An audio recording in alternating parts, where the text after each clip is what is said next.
রাধে রাধে। যারা আমার সম্মুখ রয়েছেন এবং যারা আমাদের চ্যানেলের সঙ্গে জড়িত রয়েছেন তাদের সবাইকে আমার নমস্কার। রাধে রাধে। চলুন আজকে আমাদের সেই মহান গ্রন্থ সেই মহাভারতের একটু আলোচনা আমরা সবাই মিলে করি। দেখুন, সেই ধর্মরাজ যুধিষ্ঠির একবার কি করেছে, উনি যখন একদম ইন্দ্রপ্রস্থ বানিয়েছেন স্বর্গের মতো দেখতে, সেই ইন্দ্রপ্রস্থ বানানোর পর উনি সিদ্ধান্ত করেন যে আমার সেই ইন্দ্রপ্রস্থের মধ্যে সেই পাশের রাজ্য রাজা যারা যারা রয়েছেন এবং সবাইকে আমি নিমন্ত্রণ জানাবো আমার সেই ইন্দ্রপ্রস্থকে দেখার জন্য। তখন উনি কি করেছেন, সেই দুর্যোধনকে নিমন্ত্রণ করেছেন ওনার ভাইকে। তখন সেই দুর্যোধন কি করেছে, নিমন্ত্রণ রক্ষা করতে আসেন। সঙ্গে কাকে নিয়ে আসেন, সে শকুনি মামাকে নিয়ে আসেন। তো সেই দুর্যোধন ইন্দ্রপ্রস্থকে দেখে উনার মধ্যে এত সুন্দর ইন্দ্রপ্রস্থ বানিয়েছেন সেই ধর্মরাজ যুধিষ্ঠির এবং পাণ্ডবরা মিলে, তখন সেই দুর্যোধনের কি হয়ে গেল, লোভ এসে গেল। বলে আমার হস্তিনাপুরের রাজমহল থেকে এত সুন্দর ইন্দ্রপ্রস্থ বানিয়ে ফেলেছে ভাই। তখন সেই শকুনি মামাকে বলতে লাগলেন যে মামা, আমার তো সেই ইন্দ্রপ্রস্থকে চাই, আমার সেই ইন্দ্রপ্রস্থ আমার লাগবে ভাই। তখন সেই শকুনি মামা কি বলেন যে বেগনা, তুমি কোনো চিন্তা করবে না, আমি সেই ব্যবস্থা তোমাকে করে দেবে, তুমি শুধু আমার সঙ্গে ভাই দেবে। তো তখন সে দুর্যোধন নিমন্ত্রণ রক্ষা করে তারপর উনি চলে যান হস্তিনাপুর। হস্তিনাপুর যাওয়ার পর সেই শকুনি মামা এবং দুর্যোধন মিলে ষড়যন্ত্র করেন যে কিভাবে ইন্দ্রপ্রস্থ নেওয়া যাবে ভাই। তখন সেই দুর্যোধন কি করেছে, শকুনি মামা মিলে কি করেছে, যে এবার তুমি এক কাম করো বেগনা, তুমি আবার পুনরায় সেই পাণ্ডবকে নিমন্ত্রণ করো ভাই। যখন পাণ্ডবকে নিমন্ত্রণ করবে, পাণ্ডবকে যখন খুশি করবে, তখন আমি সেই সময় সেই হস্তিনাপুর এবং সেই ইন্দ্রপ্রস্থর মধ্যে একটি জুয়া খেলা সৃষ্টি করব। সেই খেলার মধ্যে তুমি জিতবে, আমি এই পাশা মারবো ভাই। তখন সেই দুর্যোধন কি বলেন, খুশি হলেন। খুশি হয়ে তারপর নিমন্ত্রণ করতে যান সেই ধর্মরাজ যুধিষ্ঠির এবং পাণ্ডবকে। তো সেই ধর্মরাজ যুধিষ্ঠির সেই দুর্যোধনের নিমন্ত্রণ দেখে খুব খুশি হয়েছেন ভাই, যে আমার ভাই এসেছে আমাকে নিমন্ত্রণ করতে। তা আমাদের এখন কি করতে হবে, নিমন্ত্রণ রক্ষা করতে হবে। নিমন্ত্রণ রক্ষা করতে হবে, খুশি পুরা পাণ্ডব খুশি এবং পাণ্ডব এবং উনার মা উনিও খুশি, প্রত্যেকেই খুশি। তখন সেই দুর্যোধন নিমন্ত্রণ খেতে চলে যান। কোথায় চলে যান, সেই নিমন্ত্রণ রক্ষা করতে চলে যান পুরা পাণ্ডবকে নিয়ে, সঙ্গে নিয়ে। তখন উনার পাশে দুঃখের সময় যে ছিল, উনার পাশে দুঃখের সময় কে ছিল, উনার সেই ভাই। সেই ভাইয়ের নাম কি ছিল, গোবিন্দ, মানে কে, কৃষ্ণ। তো কৃষ্ণকে খুশি, এত খুশি হয়েছে দুর্যোধন যুধিষ্ঠির, কৃষ্ণকে ভুলে গিয়েছেন। কাকে ভুলে গিয়েছেন, কৃষ্ণকে ভুলে গিয়েছেন, সেই গোবিন্দকে ভুলে গিয়েছেন। কিন্তু সেই গোবিন্দ তো ভুলে না, সেই গোবিন্দ সে অপেক্ষা করছে সে যে উনার ভাই যুধিষ্ঠির কখন উনাকে সঙ্গে নিয়ে যাবে ভাই, কখন উনাকে ডাকবে যে চলো, দুর্যোধন আমাদেরকে নিমন্ত্রণ করেছে, তুমিও আমাদের সঙ্গে চলো ভাই, তুমি আমাদের দুঃখের সময় আমার সঙ্গে ছিলে। কিন্তু যুধিষ্ঠির কি করেছে, সে কৃষ্ণকে ভুলে গিয়েছে কিছুক্ষণের জন্য। তখন ভুলে গিয়ে সেই দুর্যোধন কি করেছে, ওনাদেরকে একদম পুরা খুশি করেছে। সব পাণ্ডবকে উনি একদম খুশি করেছেন। খুশি করার ফলে তারপর সেই শকুনি মামা এবং দুর্যোধন মিলে সিদ্ধান্ত করেন, এবার চলুন আমরা একটা খেলা খেলি ভাই। সেই খেলার মধ্যে যে জিতবে সে ওই হস্তিনাপুর নিবে, আর যে হারবে সে হস্তিনাপুর দেবে। এবং যে যদি যুধিষ্ঠির তুমি জিতো তাহলে হস্তিনাপুর তোমার, আর যদি আমি জিতি তাহলে আমার ইন্দ্রপ্রস্থ আমার। তখন সেই প্রস্তাবে যুধিষ্ঠির কি হয়ে যায়, রাজি হয়ে যান। রাজি হয়ে তারপর সেই খেলা শুরু করেন। কি শুরু করেন, খেলা শুরু করেন। তখন সেই দুর্যোধন বলেছেন যে আমার তরফ থেকে সে পাশা মারবেন কে, আমার মামা। সে শকুনি হাতে সে একটা বরদান ছিল, সে বরদানের মধ্যে যতই পাশা মারবে সেই শকুনি জিতবে। তখন সেই শকুনি কি করেছে, দুর্যোধনের পক্ষ থেকে পাশা মারছে, এবং সেই ধর্মরাজ যুধিষ্ঠির উনার পক্ষে উনি খেলছেন ভাই। তো যত বাজি মারছেন তত বাজি হারছেন, আর সেই কৃষ্ণ অপেক্ষা করছেন কবে কোন সময় আমাকে একটু আমার ভাই মনে করবে যে চলে আসো, সে প্রভু আমি তোমাকে বলে গিয়েছি তুমি আমার সঙ্গে চলে আসো। সেই কৃষ্ণ একদম পুরা তৈরি হয়ে রয়েছে, যখন উনাকে ডাকবেন তখনই উনি চলে যাবেন ভাই। না ডাকলে কিভাবে যাবে একজনের বাড়ির মধ্যে, কেউ তো যাবে না। নিমন্ত্রণ করেছে সে ধর্মরাজ যুধিষ্ঠিরকে, তো ধর্মরাজ যুধিষ্ঠির সঙ্গে তো কৃষ্ণকে নিয়ে যায় না, উনি তো ধর্মে তো পাক্কা, ওই কারণে উনি নিজেই দাও লাগিয়ে দিয়েছেন। প্রথম পাশাতে হেরে যায় সেই ইন্দ্রপ্রস্থ। কাকে হেরে যায়, সেই ইন্দ্রপ্রস্থ। এরপরও যুধিষ্ঠির সেই কৃষ্ণকে মনে করেন না।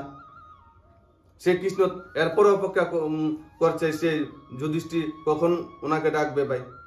ইন্দ্রপ্রস্থ হেরে ফেলেছে, এরপরও সেই যুধিষ্ঠির কৃষ্ণকে মনে করেন না। তারপর হেরে গেছে ভাই সেই ভীমকে, এরপরও ওনার মনে আসে না সেই কৃষ্ণর কথা। তারপর হেরে গেছে অর্জুনকে, এক এক করে পুরা সব ভাইগুলাকে উনি দাও লাগিয়ে দিয়েছেন সেই জুয়ার মধ্যে। তারপর সেই লাস্ট রয়েছে কে, ওনার যে সঙ্গিনী সে দ্রৌপদী। লাস্টে কি করেছে, সে দ্রৌপদীকে দাও লাগিয়ে দিয়েছে ভাই। এরপরও কৃষ্ণের কথা ওনার মনে আসে না। এরপরও কৃষ্ণ অপেক্ষা করছে যে আমার ভাই আমাকে কখন ডাকবে, আমি চলে যাব। তখন যখন দ্রৌপদীকে হেরে ফেলেন জুয়ার মধ্যে, তখন ও মনে আসে না সে কৃষ্ণের কথা। এরপর সে দুর্যোধন কি করলো, দ্রৌপদীকেও জিতে ফেলল, এবং জিতে উনি কি করেন, দুঃশাসনকে দিয়ে বাড়ির সবার মধ্যে নিয়ে আসেন। নিয়ে এসে কি করেন, বস্ত্র হরণ করতে ভাই লাগলো। কিন্তু দ্রৌপদীর কার প্রতি বিশ্বাস ছিল, দ্রৌপদীও কার প্রতি বিশ্বাস ছিল, সে আমার যে শক্তিশালী যে পঞ্চ পাণ্ডব, সে আমার যে পতি পঞ্চ পাণ্ডব, সে পতি আমাকে রক্ষা করবেন। কি করবেন, রক্ষা করবেন। তখন উনি সেই পাণ্ডবর প্রতি অনেক ভরসা ছিল, কিন্তু পাণ্ডব উনার লাজ বাঁচাতে পারে না, মাথা নুয়ে রেখেছে। এরপর কার উপর বিশ্বাস ছিল, যে আমার এত বড় বংশ ভাই, আমার সেই বংশের মধ্যে কত মহান মহান আত্মা, কত বীর বীর আত্মা, সে তারা আমাকে রক্ষা করবে। তখন সেই দ্রৌপদীকে তারাও রক্ষা করতে পারলেন না ভাই। তখন সেই দ্রৌপদী কি বলেন, যে এবার আমার নিজের লাজ আমি নিজেই রক্ষা করব, নিজের লাজ নিজে রক্ষা করব। তখন সে নিজের লাজ নিজেও রক্ষা করতে পারলেন না। তখন একদম অন্তিম শেষ মুহূর্তে সে দ্রৌপদী তখন কাকে স্মরণ করেন, সেই গোবিন্দকে। সবকিছু হেরে যাবার পর তারপর কাকে স্মরণ করেন? সেই গোবিন্দকে। সেই গোবিন্দ তো একদম প্রস্তুত। কবে ওনাকে স্মরণ করবে? তখন সেই দুর্বৃত্তিকে এসে কে বাঁচালেন লাজ? কে বাঁচালেন? শ্রীকৃষ্ণ। শ্রীকৃষ্ণ। তো আমাদের সেই লাজ কে বাঁচাবে? কে বাঁচাবে? পঞ্চপাণ্ডব বাঁচাতে পারে না। এত বড় বংশ বাঁচাতে পারে না, বাঁচাতে পারলো না। কে বাঁচালো? গোবিন্দ। কে বাঁচালো? সেই গোবিন্দ। তো এখন আমরা কি বলি যে আমাকে রক্ষা করবে কে? আমার পতি। পতি মানে কি? পতি শব্দের অর্থ কি? যে আমার স্বামী। পতি শব্দের অর্থ হয়েছে যে আমার থেকে সামর্থ্য বেশি। পতি শব্দের অর্থ কি? যে আমার থেকে সামর্থ্য বেশি, যে আমার প্রাণের রক্ষা করবে, যে আমাকে শ্বাসের রক্ষা করবে, সে হয়েছে কি? পতি। আমার থেকে বাড়ি, সব বিপদ আপদে আমাকে রক্ষা করবে। তাহলে সেখানে শাস্ত্রের মধ্যে আমাদের কোন পতির কথা বলা হয়েছে? আমার যে স্বামী স্ত্রী, সেই স্বামীর কথা বলা হয়েছে। আমাদের সবে প্রাণের প্রতীক কে? সেই গোবিন্দ। সেই পতির কথা বলা হয়েছে। আমাদের সবার শ্বাসের স্বামী কে? শ্বাসের স্বামী কে ভাই? সেই জগতের মালিক, সে হচ্ছে আমার শ্বাসের স্বামী। তো আমাদের যদি রক্ষা করে, তো রক্ষা করার মালিক কে? সেই স্বামী। তো আমাদের এখন কর্তব্য কি? সব সময় যাতে আমরা ওনাকে সঙ্গে রাখি। ওনার কথা, ওনাকে সঙ্গে রাখা মানে কি? যে উনি যে বাণী দিয়েছেন, সেই বাণীকে বুদ্ধির মধ্যে রেখে তারপর ওনার যে দুনিয়া বানিয়েছেন, সেই পাঁচ থেকে রক্ষা করা। তাহলে দেখুন, সেই দুর্পতিকে রক্ষা করতে পারলো না কেউ। কে পারলো রক্ষা করতে? সে আমাদের গোবিন্দ। এত বাড়ির সবার মধ্যে তো অনেকেই ছিলেন। ভাই চক্রবর্তী সম্রাট ধৃতরাষ্ট্র ছিলেন। সে পতিব্রতা স্ত্রী গান্ধারী ছিলেন। কে ছিলেন? পতিব্রতা স্ত্রী গান্ধারী। আসলে কি গান্ধারী পতিব্রতা স্ত্রী বলবেন? কিভাবে বলবেন? সে বাড়ি সবার মধ্যে উনার পুত্র বধূ সে দুর্বৃত্তির লাশ নিয়ে টানাটানি করছে, আর উনি চেয়ে চেয়ে দেখছেন। তো উনাকে পতিব্রতা বলবেন? আর সে ধৃতরাষ্ট্র কি করছে? উনি তো চোখে এনে দেখেন না, কিন্তু কানে তো সব শুনছেন। কানে তো সব শুনছেন।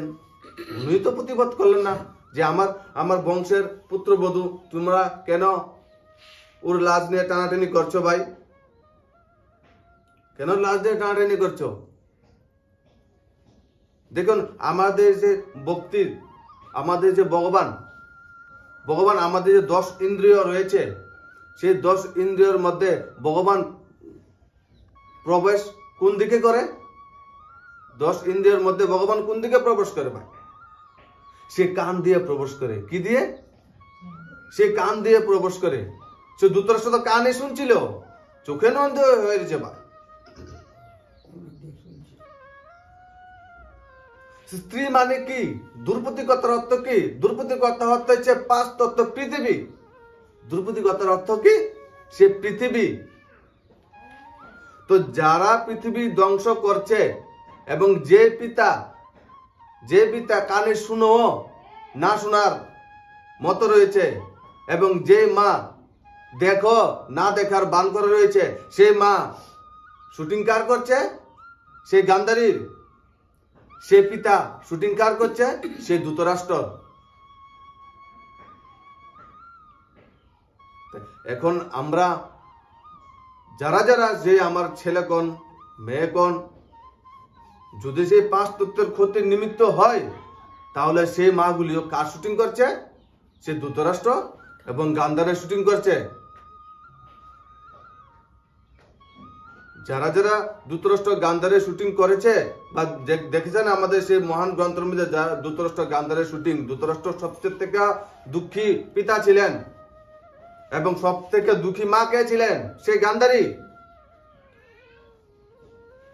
উনার সে 100 থেকে একটা বাঁচে না, 100 পুত্র কিন্তু একটা বাঁচলো না।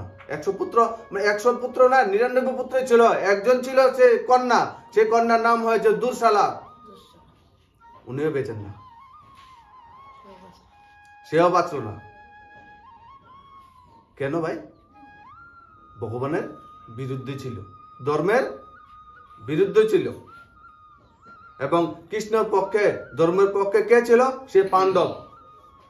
পাণ্ডবের একটা চুল, ওরে কিছু একটা চুল কিছু হয় না, এবং 100 কৌরবের একটা চুলও রক্ষা হয়নি, সব শেষ হয়ে গেছে।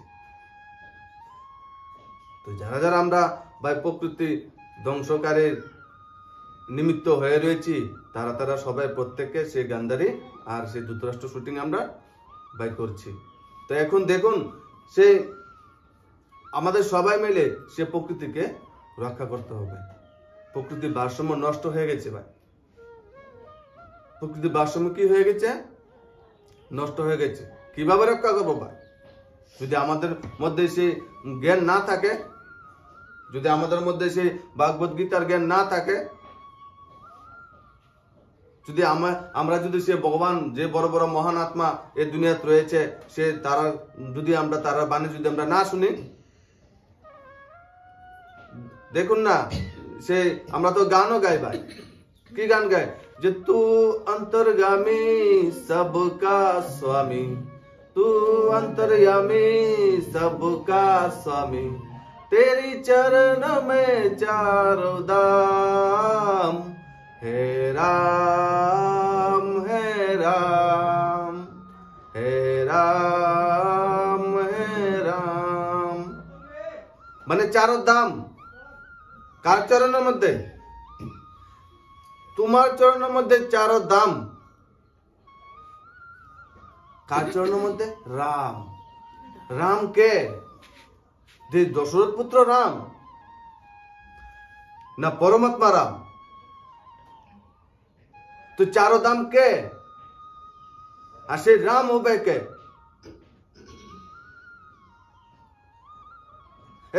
চরণ হবে কার? সে পরমাত্মার কি চরণ আছে? তো সেই চারো ধাম কার চরণে পড়ে রয়েছিলেন? কার চরণে পড়ে রয়েছিলেন? সে জ্ঞানী হবার জন্য, সে 5 বিকার মারার জন্য, কাম ক্রোধ লোভ মোহ অহংকার মারার জন্য কার চরণে পড়ে রয়েছিলেন? সে রামকে। সেই চরণ কার? সদ্গুরু। হ্যাঁ, সদ্গুরু।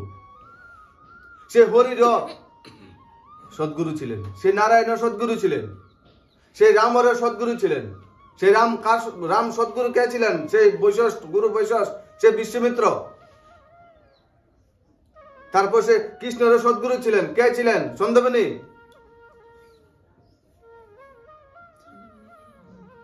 সন্দীপনী গুরু ছিলেন ভাই। তারপর সে রাজা হরিশ্চন্দ্র, উনারও ছিলেন, উনারও গুরু ছিলেন, সে সদ্গুরু ছিলেন। তাহলে সেই চার ধাম কে? নারায়ণ, রাম, কৃষ্ণ এবং কলিতে যে হরিশ্চন্দ্রকে বলেছে। এনার মতন শ্রেষ্ঠ কর্ম করার সেই চার ধাম কার চরণ পড়ে রয়েছিলেন? সে সদ্গুরু চরণ ভাই। তো আমরা প্রকৃতি রক্ষা করতে গেলে, আমরা প্রকৃতিকে ধ্বংসের হাত থেকে রক্ষা করতে গেলে আমাদের সঙ্গে কে থাকতে হবে? সে সদ্গুরু আমাদের সঙ্গে ভাই থাকতে হবে। আমাদের সে আশীর্বাদ থাকতে হবে। কার আশীর্বাদ থাকতে হবে? সে গুরুর আশীর্বাদ আমাদের থাকতে হবে ভাই। গুরুর আশীর্বাদ আমরা কিছু করতে ভাই পারবো না। দেখুন না, যে এই পৃথিবীর মধ্যে সবচেয়ে থেকে শক্তিশালী কে? আরে ভাই, একটা পাথর, পাথর থেকে শক্তিশালী আছে কিছু? নাই। কিন্তু দেখেন সে পাথরকেও ভেঙে ফেলে কে? লোহা।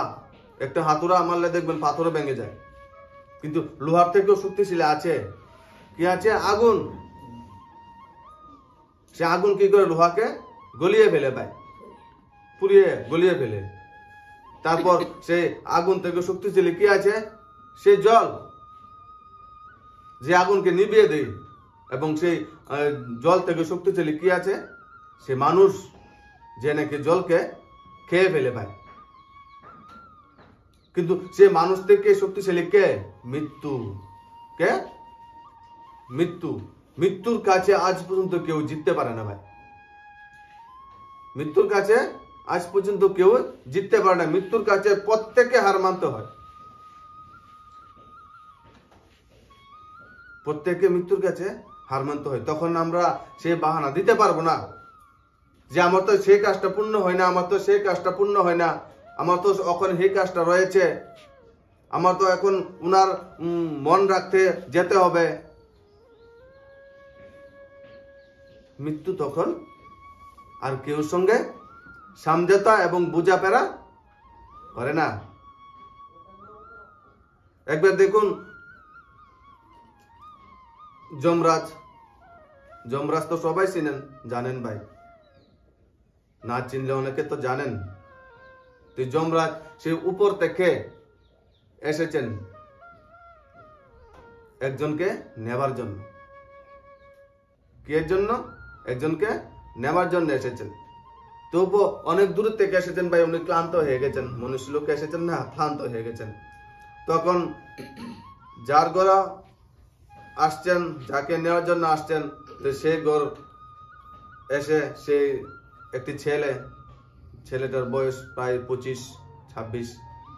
তখন ছেলেটাকে এসে বলল যে আমি এসেছি। তখন উনি বললেন আপনি কে? তখন বলেন আমি যম, তোমাকে নেওয়ার জন্য এসেছি, তোমার সময় এখন হয়ে গেছে। তখন সেই 26 বছরের ছেলেটা বলেন যে আমার তো এখন সময় হয় না, আপনি মনে ভুল জায়গাতে এসে গেছেন। তখন সেই যমরাজকে বলেন না, আমি সঠিক জায়গাতেই এসেছি। এখন আমি অনেক দূর থেকে এসেছি, তোমার ঘরের মধ্যে যদি একটু জল থাকে আমাকে দাও, আমার তৃষ্ণা পেয়েছে। তখন সেই ছেলেটা, যুবক ছেলেটা সেই যমরাজকে জল উনাকে দেন। উনি জল খেয়ে তারপর ওনার প্রতি একটু সহানুভূতি আসেন। তখন বলেন তুমি আমাকে যে জল পান করিয়েছো সেই জন্য তো তোমাকে আমার কিছু না কিছু দিতে লাগে। এখন কি দেব তোমাকে আমি? আমার কাছে তো কিছু দেওয়ার নেই, আমি তো তোমাকে নিতে এসেছি। এখন আমার কাছে সে একটা ডায়েরি আছে, সেই ডায়েরিটার মধ্যে তোমার ভাগ্য তুমি লিখে নাও। তোমার কাছে সময় আছে কত মিনিট? 5 মিনিট। তুমি সময় আছে 5 মিনিট, তুমি লিখে নাও ভাই। তখন সেই ছেলেটা কি করলো? সেই যমরাজের হাত থেকে ডায়েরিটা নিয়ে উনি প্রথম যখন পৃষ্ঠা খুলেন, সেই পৃষ্ঠাতে কি দেখেন? যে উনার বাড়ির পাশের একজন ছোট্ট নেতা মন্ত্রী হয়ে যাবে। তখন উনি বলেন না না, উনি তো মন্ত্রী হবার যোগ্য না ভাই, উনার নাম কাটো। কেটে ফেললেন। তারপর দ্বিতীয় পৃষ্ঠা খুলে দেখেন যে উনার এই পাড়ার মধ্যে, উনার এই বাড়ির পাশে একজন লোকের ভাই 2 কোটি লটারি লাগবে, 2 কোটি টাকার লটারি লাগবে। তখন উনি বলেন না না না, ওই লটারি 2 কোটি টাকা পাইব, 2 কোটি টাকা পাওয়ার যোগ্য উনি না। তখন সে উনারও ভাগ্য কেটে দেন। তারপর খুলে দেখেন যে উনার অফিসের উনার যে বন্ধু, সে বন্ধু আজকে কালকে উনার অফিসের বস হয়ে যাবে। তখন সে পৃষ্ঠা কেটে দেন। না না, ও কেমনে কিভাবে বস হবে ভাই? ও তো বস হতে পারবে না, উনার ভাগ্য কেটো। তারপর খুলে দেখেন যখন খালি পৃষ্ঠা আসেন, যখন উনি লিখতে যাবেন উনার ভাগ্য, তখন 5 মিনিট সময় বাই হয়ে যান। তখন সেই যমরাজ কি করেন? সে তার হাত থেকে ডায়েরিটা নিয়ে যান, নিয়ে বলেন যে না আমি তো লিখছি না। তখন যমরাজ কি বলেছেন? যে তোমার টাইম সময় এখন হয়ে গেছে, এবার কোনো আর কিছু করানোর নেই আমার, আমি তো তোমাকে সময় দিয়েছি ভাই, তুমি সময় পেয়ে কি করেছো? তুমি সময় পেয়ে কি করেছো? কারোর কল্যাণ তুমি চাও না, কারোর কল্যাণ তুমি চাও না। তুমি কিভাবে আরেকজনের ভাগ্য তুমি কিভাবে ভাই লিখবে? আরেকজনের ভাগ্য তুমি কিভাবে শেষ করবে? তুমি সে আরেকজনের চিন্তা করে করে তোমার সেই 5 মিনিট শেষ করে ফেলেছো। এখন তোমার তো আর সময় নাই। এবার চলো তো দেখুন সেই কাহিনী দিয়ে আমরা আমাদেরকে কি বুঝিয়েছে। সেই কাহিনীটা কার? সেই কাহিনীটা কি সেই ছেলেটা যমরাজা না আমাদের সবাই প্রত্যেকেরই তো ভাই। কারণ যখন আমাদের কাছে পুরো সময় থাকে তখন আমরা কি করি, যে ওই বড় নেতা হয়ে গেছে, আমারও না মন্ত্রী হতে হবে, ওর কাছে কোটি টাকা আছে, এখন আমারও হতে হবে ভাই। ভগবান ওনাকে কেন দিয়েছে, এবার আমাকে তো হিংসা করতে থাকে। অফিসের মধ্যে বস হয়ে গেছে, আমি কিছু হলাম না, হিংসা করতে থাকি। হিংসা করতে করতে 24 ঘন্টা আমাদের মনের মধ্যে সে হিংসা নিয়ে আমরা বাঁচতে থাকি, এবং শান্তি আমাদের মনের মধ্যে কখনো আসে না, এবং কবে যে মৃত্যু এসে পড়ে বলতেই পারি না। তো দেখুন সেই সবচেয়ে থেকে বড় শক্তিশালী কি? মৃত্যু। কিন্তু মৃত্যুর পরও শক্তিশালী আরো আছে। সে মৃত্যুর থেকে শক্তিশালী কে? সে আশীর্বাদ। মৃত্যুর থেকে শক্তিশালী বড় কে? সে আশীর্বাদ। দেখুন সে আশীর্বাদও আমাদের সেই ভাগবতের মধ্যে বিরাট একটা মিসাল উদাহরণ দেওয়া আছে ভাই। যদি আপনারা পড়ে থাকেন তাহলে একটু পড়ে নেবেন, যে আমাদের সেই মর্কান ঋষি, তো সেই মর্কান ঋষির যখন জন্ম হয়, উনার পিতা ছিলেন একজন বিরাট বড় সন্ত। কি ছিলেন? কে ছিলেন? বিরাট বড় সন্ত। উনি জন্ম হবার পর ভাগ্য দেখতে পারতেন, যে উনার জীবনে ভাগ্যের মধ্যে কি কি লেখা আছে ভাই। তখন সেই সন্তের ঘরে জন্ম হয়েছে, বিরাট সন্তের ঘরে জন্ম হয়েছেন কে? সেই মহান মর্কান ঋষি। সেই মর্কান ঋষি জন্ম হবার পর উনার পিতা ওনাকে দেখে ফেলে সেই ভাগ্য, যে উনার আয়ু মাত্র 5 বছর। কত বছর? আয়ু মাত্র 5 বছর। তখন উনি চিন্তা করতে লাগলেন যে আমি এত বড় সন্ত হয়েও আমার ছেলেকে আমি বাঁচাতে পারবো না, এটা কিভাবে হয় ভাই? এখন আমার ছেলেকে কে বাঁচাবে? আমার ছেলেকে বাঁচানোর কোনো রাস্তা আছে আমার কাছে? তো দেখুন এত বড় সন্ত হয়েও নিজের ছেলেকে রক্ষা করতে পারবে না। নিজের ছেলেকে উনি যে ভাগ্য জমা করেছেন, উনার ভাগ্য সেই ছেলেকে দিতে পারবে না। 5 বছরে সেই আয়ু নিয়ে এসেছেন সেই পৃথিবীর মধ্যে। তখন উনি সেই চিন্তা করতে লাগলেন, আর কোনো উপায় আর উনি দেখতে পান না যে কি উপায় আছে ওনাকে বাঁচার জন্য। তখন সে নিজে মনে মনে সিদ্ধান্ত করতে লাগলেন যে বাঁচার উপায় একটাই মাত্র আছে, যদি হয় যে সেই মর্কান ঋষির একমাত্র আশীর্বাদ সবার কাছ থেকে নিতে হবে ভাই। সবার কাছ থেকে কি নিতে হবে? আশীর্বাদ নিতে হবে। এবং উনি সেটাও জানেন যে সবার কাছ থেকে আশীর্বাদ নিলেও ওর ভাগ্য জমা হবে না। যদি কোনো স্বেচ্ছা সন্ত যদি উনাকে আশীর্বাদ দেয়, তাহলে উনার ভাগ্য পরিবর্তন হবে। এছাড়া উনার ভাগ্য পরিবর্তন করার রাস্তা আর উনি খুঁজে পাচ্ছিলেন না, সেই সন্ত মর্কান ঋষির পিতা। তখন সেই ছোট্টবেলা থেকে 3 বছর থেকে সে মর্কান ঋষিকে বলতে লাগলেন যে তুমি সেই আগে আমাদের সেই ঋষি প্রধান দেশ, তো সেই ভারতবর্ষ ঋষি প্রধান দেশ ভাই। তো তখন সেই নদীর কাছে ওনারা থাকতো, ওনারা থেকে সেই ঈশ্বরের নাম স্মরণ করতো এবং সেই পাস্ত থেকে রক্ষা করার নিমিত্ত ওনারা করতো ভাই। তো তখন সেই মর্কান ঋষিকে বলেন সে ওনার পিতা যে তুমি একটা কাম করো, তুমি যে আসবে সেই নদীর পাশ দিয়ে তুমি তাকে প্রণাম করবে, যে আসবে তাকে প্রণাম করবে ভাই। তো তখন সেই ছোট্ট শিশু যে আসে তাকে প্রণাম করে, তো সব প্রত্যেকে কি করে ওকে আশীর্বাদ দিয়ে যায় ভাই। তখন ছোট্ট শিশু দেখতে সুন্দর, সবাই আশীর্বাদ দেওয়া যায়। তখন আর সেই স্বেচ্ছা সন্ত আর সেই মার্কান্ডের পিতা দেখতে আর পান না, যে সময় তো হয়ে যাচ্ছে ভাই, 3 বছর থেকে শুরু করলো, এখন 5 বছর সময় হয়ে যাচ্ছে, কিন্তু আর সে স্বেচ্ছা সন্তর দেখা উনি আর পান না। তখন সে আমাদের যে সনাতন ধর্মের যে সনত কুমার, উনারা যে 4 ভাই, সে তারা উনারা কি করতো, সে তীর্থ ভ্রমণ করতো, এক জায়গা থেকে আরেক জায়গায় যেত, এক জায়গা থেকে আরেক জায়গায় যেত, গিয়ে সেই ধর্ম প্রচার করতো। তো তখন সেই সনত কুমার সেই রাস্তা দিয়ে যাচ্ছেন নদীর পার দিয়ে, তখন সেই সনত কুমারকে দেখে সেই মার্কান্ডের পিতা চিনে ফেলেন, যারে তো সনত কুমার চিনে ফেলে সেই সন্ত তখন সনত কুমারকে কিছু বলেন না, দীর্ঘ দৃষ্টি দিতে দেখে ফেলেন যে উনি একদম স্বেচ্ছা সন্ত ভাই, একদম স্বেচ্ছা, ওনার মন একদম নির্মল, মনের মধ্যে কোনো পাপ নেই। যদি সেই মার্কান যদি আমার ছেলে যদি ওনার কাছ থেকে আশীর্বাদ নেয়, তাহলে ওর ভাগ্য পরিবর্তন হয়ে যাবে। তখন সেই মার্কান ঋষিকে বলতে লাগলেন, যাও ওনার পাও গিয়ে তুমি ছুঁয়ে আশীর্বাদ তুমি নিয়ে নাও, প্রণাম করে তুমি আশীর্বাদ নিয়ে নাও। তখন সেই মার্কান ঋষি সনত কুমার পাও ছুঁয়ে প্রণাম ছুঁয়ে আশীর্বাদ নিলেন, এবং সনত কুমার তখন সেই মার্কান ঋষিকে বলেন যে তুমি দীর্ঘ আয়ু হও, চিরজীবী হও।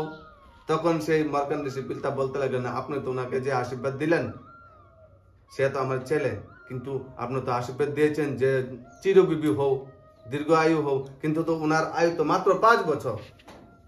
কত বছর? মাত্র 5 বছর। তখন সনত কুমার বলেন, এখন তো আমি দিয়ে দিলাম ভাই, এখন তো আমি দিয়ে দিলাম, এখন এক কাজ করবেন, যখন ওনার মৃত্যুর লগ্ন, যখন ওনার মৃত্যুর লগ্ন, তখন আপনি কি করবেন? তখন আপনি গিয়ে সেই যে শিবলিঙ্গ, আপনি যে শিবলিঙ্গের যে পূজা করেন না, সেই শিবলিঙ্গের সামনে যে দেন অর্চনা পূজা করেন, সেই শিবলিঙ্গর যে সময় মৃত্যুর সময় লগ্ন হয়ে যায়, তখন সে মার্কান ঋষিকে সেই শিবলিঙ্গের সঙ্গে জড়িত করে রাখবেন। কি করে রাখবেন? জড়িত করে রাখবেন। তখন সেই শিব আর ওনাকে নিতে আসবে না, সেই শিব ওনাকে কি করবে? আশীর্বাদ দিবে। তখন যখন মৃত্যুর লগ্ন হয়ে যায়, তখন সেই মার্কান ঋষিকে সেই শিবলিঙ্গের সঙ্গে জড়িয়ে দেন, এবং সে যখন সেই যম সেই নিতে আসে, এবং সেই দেবলোক থেকে নিতে আসে, ধর্মরাজ যখন নিতে আসে, যম নিতে আসেনি, ধর্মরাজ যখন নিতে আসে, তখন সে ধর্মরাজ এসে দেখে যে উনার যে মালিক যে শিব, সেই শিবকে উনি জড়িয়ে ধরে রেখেছেন। তো শিবকে যখন জড়িয়ে ধরে রেখেছেন, তখন উনার সেই মালিকের হাত থেকে উনাকে কিভাবে নেবে? কিভাবে নেবে ভাই? তখন সেই উপর থেকে ভাই শিব নেমে আসলেন, নেমে এসে তখন সে ধর্মরাজকে বলতে লাগলো যে নিয়ম তো বানিয়েছেন যে তোমার তো আয়ু মাত্র ভাগ্য 5 বছর, তো এখন আমি কি করব, নেওয়া তো লাগবে। তখন শিব কি বলেন সেই ধর্মরাজকে, যে আমার থেকে আয়ু সেই মার্কানকে তুমি দিয়ে দাও, আমার কাছ থেকে আমি যতদিন বাঁচবো আমার সেই কাছ থেকে আমার আয়ুটা ওনাকে তুমি দিয়ে দাও। তো তখন যখন শিব বলেন, তখন আর তো কোনো কিছু করার নেই, তখন সেই মার্কান ঋষিকে সেই আয়ু দিয়ে দেন, এবং সেই মার্কান ঋষি 1 দিন 2 দিন না, উনি 150 বছর পর্যন্ত আমাদের সেই পৃথিবীর মধ্যে বেঁচে রয়েছেন, এবং যতদিন বেঁচে রয়েছেন ততদিন সেই শিব ভক্ত ছিলেন, পরমাত্মা ভক্ত ছিলেন, এবং পাপকে রক্ষা করেছেন। তো দেখুন, তাহলে সবচেয়ে থেকে বড় কি? সে আশীর্বাদ। যদি সেই সনত কুমার যদি ওনাকে আশীর্বাদ না দিত, তাহলে উনি তো সে মৃত্যু ওনাকে নিয়ে যেত ভাই। তো দেখুন, তো সে আমাদের যদি ভাগ্য যদি ভালো হয়, তাহলে আমাদের যেদিন মৃত্যু থাকবে, সে মৃত্যু আমাকে নিতে পারবে না ভাই, সে মৃত্যু আমাদের কাছ থেকে চলে যাবে, নিতে পারবে না। তো দেখুন, ভাগ্য আমরা কিভাবে জমা করব? যদি আমাদের সে ভাগ্যই আমাদের মধ্যে না থাকে, তাহলে মৃত্যু তো আমাদেরকে নিয়ে যাবে। বলে না যে আমার জন্ম পরে আমাদের ভাগ্য জমা করতে হয়, জন্মের আগে না। সেই তো বুঝিয়েছে মার্কান ঋষি, উনি তো জন্মের পরই ভাগ্য জমা করেছেন, আশীর্বাদ নিয়ে নিয়ে ভাগ্য জমা করেছেন। তাহলে আমাদের কর্মের দ্বারা আমাদের ভাগ্য জমা করতে হবে। মার্কান ঋষির পিতা কিন্তু একদম অনেক বড় সন্ত ছিলেন, কিন্তু মার্কান ঋষিকে ভাগ্য দিতে পারেন না, দিতে পারেন না। যেরকম একবার বিরাট একজন বিক্রমাদিত্য একজন রাজা ছিলেন। কে ছিলেন? বিক্রমাদিত্য একজন রাজা ছিলেন ভাই। তো তখন উনি একদিন নদীর ঘাটে স্নান করতে যান, তখন বিরাট একজন পণ্ডিত ওনাকে দেখেন। পণ্ডিত দেখে উনাকে বলেন যে আপনার তো 2 মাস এবং 3 মাসের মধ্যে আপনার অনেক বিপদ আসবে ভাই। কি আসবে? আমি দেখে ফেলেছি, আমি একজন বিরাট বড় পণ্ডিত, আমি আপনার ভাগ্য দেখে ফেলেছি, আপনার 2 মাস 3 মাস পরে বিরাট বড় বিপদ এসে ফেলবে ভাই। এখন আপনি কি করবেন?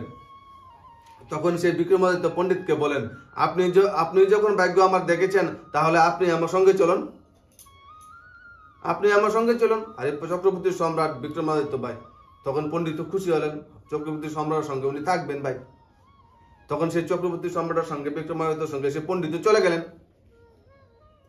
যেদিন উনার খারাপ সময় আসবে, সেদিন সেই পণ্ডিত উনাকে কি করবে? সেই খারাপ সময় থেকে রক্ষা করবে, সেই জন্য নিয়ে গেছেন। তারপর সেই চক্রবর্তী সম্রাট এবং পণ্ডিত সেই চক্রবর্তী সম্রাটের সম্মুখ থাকতে লাগলেন, এবং 3 মাস চলে গেলেন, উনার খারাপ সময় আসে না। তারপর 6 মাস চলে গেলেন, উনার কোনো বিপদ আসে না। তারপরে 1 বছর চলে যান, এরপরে কোনো বিপদ আসে না। তখন সেই পণ্ডিত বলতে লাগলো, কেন আসে না ভাই? আসার তো কথা, আমি তো দেখছি উনার কর্ম, উনার বিপদ আসবে, উনার খারাপ সময় আসবে, কিন্তু কেন আসলো না? তখন সে 1-2 দিন সে চক্রবর্তী সম্রাটকে সে পণ্ডিত কি করতে লাগলো? লুকিয়ে লুকিয়ে দেখতে লাগলো যে উনি সারাদিন কর্ম কি করেন। তখন দেখেন চক্রবর্তী সম্রাট অমৃতবেলা ঘুম থেকে উঠেন 3টার সময়, উঠে তখন উনি কি করেন? সবচেয়ে প্রথম সে পরমাত্মাকে স্মরণ করেন, এবং পরমাত্মাকে স্মরণ করে উনি এক্সারসাইজ করেন। কি করেন? উনার শরীরকে যত্ন নেন, কসরত করেন। তারপর কসরত করার পর যখন সকাল হয়, তখন সেই পরমাত্মার সামনে উনি ধ্যান আরাধনা করেন, প্রার্থনা করেন। তারপর প্রার্থনা করার পর উনি সেই রাজদরবারে যান, এবং রাজদরবারে গিয়ে প্রত্যেক প্রজাদের কি সমস্যা রয়েছে সব সমস্যা উনি দূর করেন, এবং সেই রাজ্যকে রক্ষা করেন। কি করেন? সেই রাজ্যকে রক্ষা করেন। রাজমহলের মধ্যে যতজন আছে, সেই মাতা, স্ত্রী, কন্যা এবং প্রজা প্রত্যেকের উনি রক্ষা করেন ভাই, প্রত্যেক দিন। তো তখন পণ্ডিত মনে মনে ভাবতে লাগলেন যে সেই বিক্রমাদিত্য রাজার কোনোদিন তো খারাপ সময় আসবেই না, কারণ উনি তো খারাপ কর্মই করে না, সময় কেমন আসবে খারাপ? সে অমৃতবেলা উঠে ঘুম থেকে উঠে শ্রেষ্ঠ কর্ম উনি করতে লাগেন, এবং অন্তিম রাত্র পর্যন্ত উনি শ্রেষ্ঠ কর্মই করে থাকেন। তাহলে উনার খারাপ সময় কবে আসবে? তাহলে দেখুন, সেই খারাপ সময় যে আমাদের মধ্যে আসে, সেই খারাপ সময় আসার কারণ কে? সে আমরা নিজে। যদি আমরা সেই শ্রেষ্ঠ কর্ম করি, তাহলে আমাদের সেই খারাপ সময় আমাদের কাছে কোনো দিন আসবে না ভাই। এতে কত উদাহরণ, কত শাস্ত্র প্রমাণ রয়েছে ভাই, যে আমাদের খারাপ সময়ের কারণ আমরা নিজে।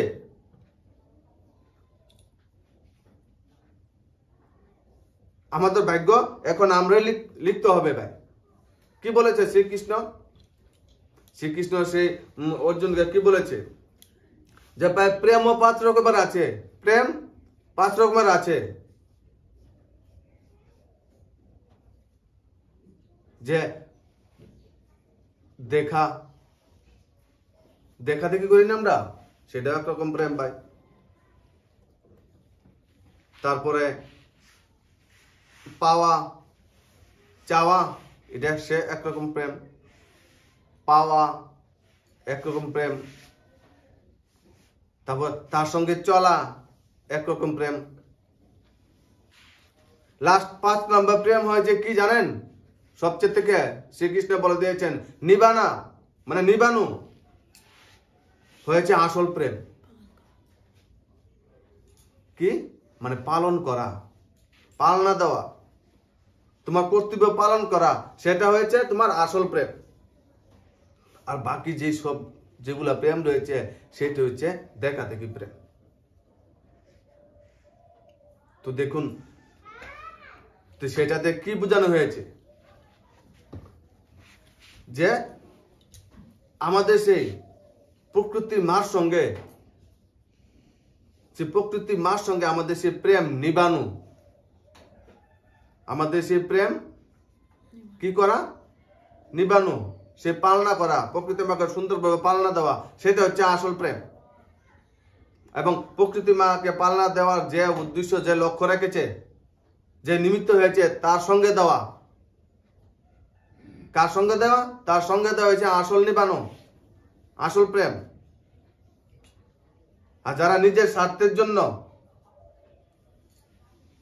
প্রেম করতে আসে, সেটাকে প্রেম বলে না, সেটাকে কি বলে, স্বার্থ। এবং অন্তিম সময় পর্যন্ত সেই শ্রীকৃষ্ণের সঙ্গে কে নিভিয়েছেন, কে নিভিয়েছেন? সে অর্জুন, সে উদ্ধব, সে ধর্মাত্মা উদ্ধব, সে অর্জুন। তো যে সে কৃষ্ণর সঙ্গে নিমিত্ত হবেন এবং অন্তিম সময় পর্যন্ত উনি নিভাবেন, ওরাই থাকবে অর্জুন কোয়ালিটির আত্মা, ওরাই থাকবে সেই উদ্ধব কোয়ালিটির আত্মা। এবং যে বাহানা দিয়ে চলে যাবেন, তারা কি থাকবে, সে কৌরব বংশের আত্মা। ওনারা কৌরব বংশের আত্মা, ওনারা কি করেছেন, যে স্বার্থ, কোনখানে স্বার্থ আছে ভাই? দুর্যোধনের কাজ কি ছিল? দুর্যোধনের কাজ কি ছিল?